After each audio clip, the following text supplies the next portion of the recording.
Hi friends, ఇక్కడ మా sir అయితే చిన్న ఫిషెస్ అయితే తీసుకున్నానండి. ఒక ఫిష్ని అయితే కడుగుతా ఉన్నాడు. పెద్ద అయితే తొందరగా అయితే, ఈ చిన్న అయితే చాలా టైం పడతాయి. ఒక హాఫ్ కేజీ తీసుకున్నారు.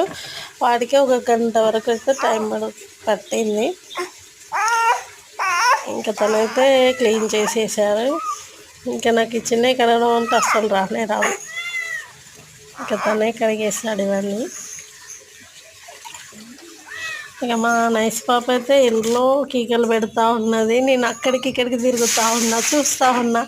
ఇక్కడ ఫిష్ కడుగుతూ ఉన్నాడు, అక్కడ తను కీకలు పెడతా ఉన్నది. ఒకసారి అటు వెళ్తున్నా, ఇటు వస్తున్నా, వీడియో తీస్తూ ఉన్నా. తనకైతే ఇంకా కంప్లీట్ అయినాయి. మా సార్ నువ్వు కడగవా అనేసి అంటుండు. ఇంకా మా పాప అయితే ఇక తననైతే భుజం పైన వేసుకున్నా. మా పాప ఎంతమందికి నచ్చిందో మీరైతే తప్పకుండా లైక్ చేయండి. Thank you for watching.